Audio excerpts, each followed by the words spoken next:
Yan ang papansin. Ito mas clear with the labor. Tumama. Ang sa ka naman, Erwin. Ma'am, hindi tumama po ako. Hindi naman po, nakakasal sa inyo. Kasi, kung second, hindi ko na po alam talaga yung gagawin.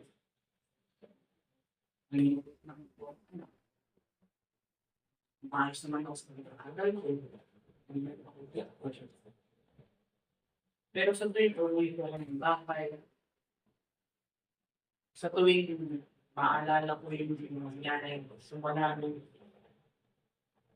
wala yung kasi yung pinaka-importante ng pamilya sa mga. Hindi ko lang po alam yung nasa. Simula nung nawala ng ibang ako, lahat ng meron kami, lahat ng mga alilarian, mga punta, lahat nun, ilas tayo ng magulo. Hindi ko alam anong gagawin. Kung totoo kasi, halos kilimkim ko lahat ng sama ng loob, lahat ng galit sa puso. Kasi mabuti naman ako sa eskwela. Aral naman ako ng maayos. Bakit yun?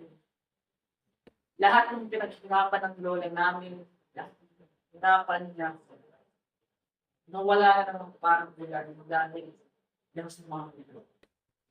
Wala na silang ginawa kundi magsugal, magbisyo. Maski muna pa nila yung sarili nila.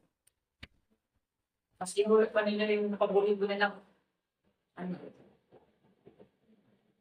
Hindi ko na lang gagawin. Totoo sin pagod na ako. Dumating lang sa punto na gusto ko na ng gawin na gawin. Hindi ko na alam kung paano ko pumapasok sa mga isip. Na parang kung nagsasabi sa akin, wala na pwede yung mga ginagawa ko, pwede yung mga pagpapagaling ng aral. Lahat ng ginagawa ko, wala pwede. Lahat ng mga bagay na may mapagsayo, nawalan pa. Hindi ko na alam kung sorry. Nawa, ma'am. Kung ano man yung masabi niyo, ma'am, naway ito yung sa akin. Kaya sa totoo lang, lapit na ako sa punto na gusto ko ng pamilya namin. Gagawin natin. Meron ba ba mag-anak? Pwede mo mag-figure. Bukod ba sa mga magulang nila, sa mga kapatid? Ganun lang ako. Pero, sa katunayan, dahil nga ako sa nangyari, sa mga nawala ng tayo. Pati yung mga kamag-anak namin, ayun, sa yung pag-usap. Kasi para kami, minaliwala nila, wala rin kamag-anak. Kaya wala din po talaga ako sa Sweden. Wala rin ako yun. Kaya nahihirapan na rin po paano ko maalisin yung ito na isipan. Hindi ko sasaktan yung sarili ko. Hindi ko sisisihin yung sarili ko. Hindi ko naisip napatay yung sarili. Bakit parang sa Wala nang nangyari doon. Parang wala na ako nandiwala sa Panginoon. Lahat ng problema, lahat ng sakit, lahat ng mga nararamdaman. Simula doon pa ako ngayon ang nagbukas sa nangyari sa akin. since no problema mo is nawala ng mana. Diba? Na nawala na yung process ng bulan ko. Meron ba po kaibigan sa simbahan? Pinuluyan mo? Mga lalapitan? Meron naman. Tutusin mo yun. Meron sa pastor na parating pumupunta sa amin na lagi kami biyayaan. iniibig na sa kanilang church.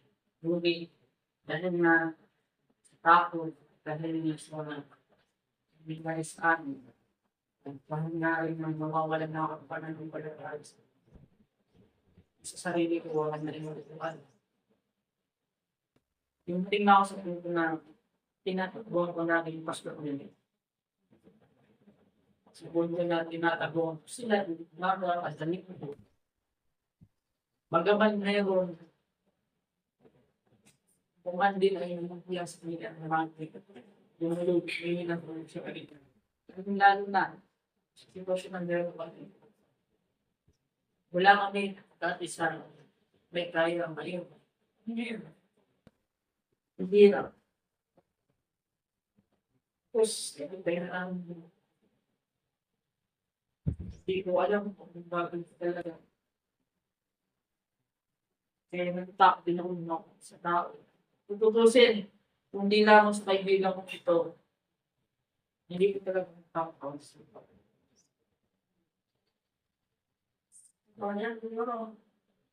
Wala namang masama ang lumalay pa ulit. Ano ba yung wala na, baka ito yung naging sagot niya. Pero mga may exciting kalimutan na ngayon.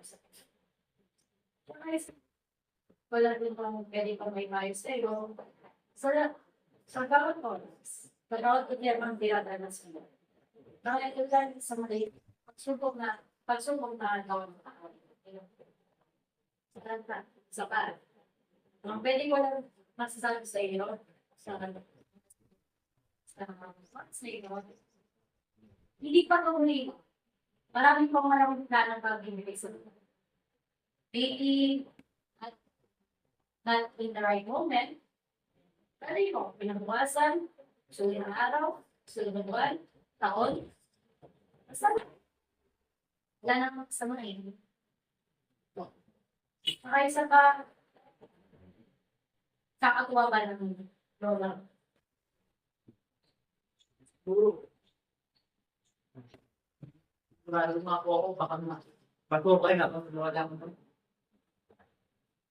Hindi matutuwa ang tao kung anong gusto mo. Maraming makakamay mo, na kumilin sa'yo, hindi mo lang alam. Ipapantay sila sa panahon na malungkot ka, sa panahon na nag-iisa ka. Maraming tumitingin sa'yo. Wala mo, wala yung langit. Kahit sigurado, wala mo tumitingin sa'yo, pinabantayan ka. Kasama yung Diyos, pinabantayan ka, pinabantayan ka. Kaya isa pa, baka ito, gawin mo lang itong pagsunod na naranasan mo. Bilang stepping stones. Balik mo. Bakit balik mo lang ang gagawin? Hindi ako nang malalim. Pwede ba? Hindi ako nang malalim. Nakakuha mo masasabi sa iyo mga tao na sa paligid mo na nakakaswed. Huwag mo dito. Huwag mo isipin kung mapapapekto sa iyo. Pagkos, itong mga sinasabi nila, ipapakita, sabihin mo na sa sarili mo, ipapakita ko, 1-5. Ipapakita ko sa kanila, na itong sinasabi ko sa akin, opportunities na kalas. Magdasal ka ng sinceridad. Sigurado. Tsaka, wala naman masamang umiyak. Wala naman masamang umiyak, kailangan lang ko umiyak sa Panginoon. Wala naman sama ako sabihin na Salamat ito. Ba, maraming pang kumain ng kayo. Sige po.